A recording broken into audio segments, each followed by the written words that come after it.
Explosions and fires near the Russian town of Belgorod. Local authorities say an ammunition depot is on fire. Residents say they heard several explosions. Такой стоял дымяка. Ой, хай бог милует. А вот от чего проснулись? От этого бахканья.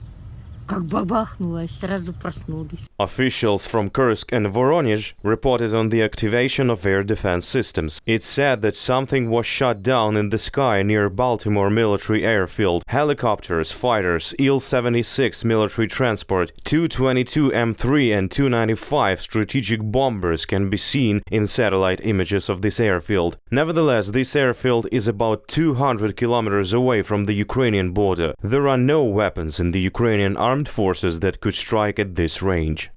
And this is the moment of the explosion at the oil depot Druzhba in Bryansk.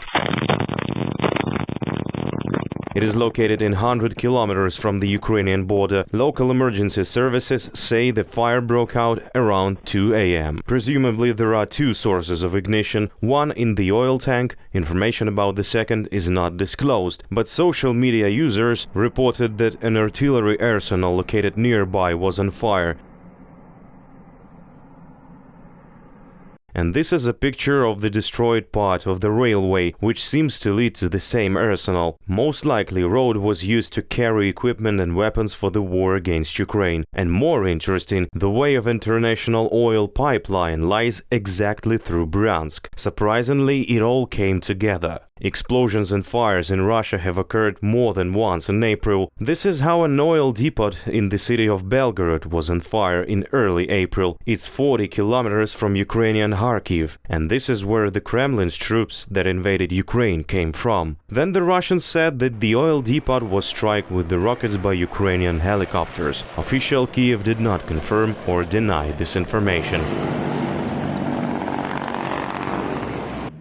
And this is how the research institute in the city of Tver burned. The roof folded up, as all the premises, documents and drawings. This institution, by the way, participated in the development of screening system for Su-27 and Tu-160 aircrafts. They also worked on the S-400 anti-aircraft missile systems and the Iskander missile system. This is exactly what Ukrainian cities have been shelled from for 2 months now. There was a fire in a small town of Korolyov, Moscow region. It is called the space capital of Russia. Authorities initially did not report the fire, but the locals could clearly see the column of smoke rising from the industrial zone. A similar column of smoke was seen in the town of Keneshma. There, the fire broke out in the Dmitrov chemical plant. By the way, it's the largest in Russia and one of the largest in Eastern Europe. In addition to all this, forest fires broke out in Siberia. However, there is no way to extinguish them. The military and air forces were usually used to deal with such disasters. Now all those who previously extinguished such fires have been sent to fight in Ukraine. It all happened in April, and the month is not over yet. The exact causes of most fires are not yet known. The Kremlin authorities spoke of attacks from Ukraine, of mysterious guerrillas, of accidents, and of the careless handling of flammable materials. And such things are usual for Russia, most frequently thanks to the military who decide to maneuver, but something goes wrong. For example, the Black Sea Fleet of the Russian Federation decided to hold a parade of ships in occupied Ukrainian Sevastopol. To amuse the audience, they decided to launch a rocket during the demonstration.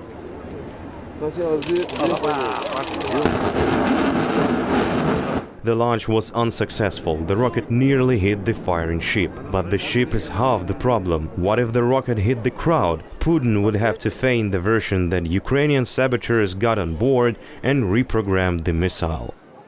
Russian ships have a mysterious tendency to self-destruction. For example, the modernized frigate Marshal Shaposhnikov flaunted the launch of the Caliber missile.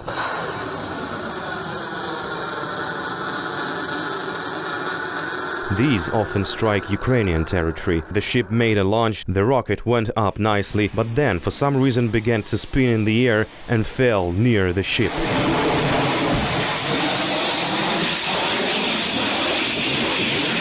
Imagine the crew watching its flight closely. probably as the soldier who shot this video. The Russian military were training to launch missiles from the S-300 complex. After the launch, the rocket flew 10 meters up, the engine failed to start, and the rocket fell back.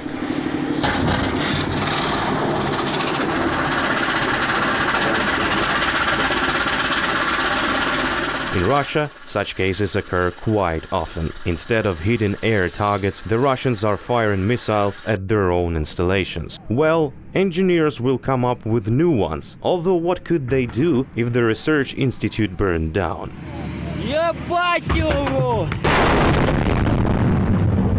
Does a normal country need weapons that mutilate and kill their own soldiers? These stories cannot be heard from the official Russian sources. Instead, propagandists are shooting stories about Russian weapons which have no analogues in the world. And if you think they're lying when say that, listen to this commentator. Maybe at least he can convince you. Танк Т-72Б3 с третьей огневой дорожки отправляет управляемую ракету прямо в цель. Внимание! Итак, есть цель, поражена, продолжаем. Противотанковая управляемая ракета, рефлекс, внимание!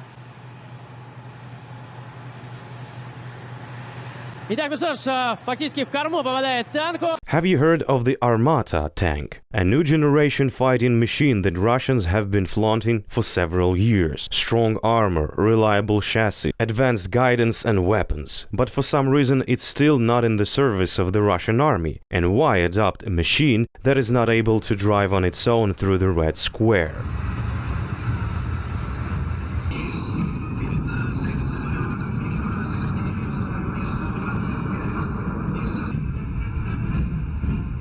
Russians die in military exercises. They are destroying their cities and infrastructure. Such a desire to commit suicide will surprise a normal person, but they have got used to it long time ago. On the contrary, they are proud of their way of life. They are proud of their president, who was repeatedly warned by the world politicians, do not attack Ukraine because you will destroy your own country. He didn't listen and destroys his own country right now. And the commoners scream, Русские не сдаются!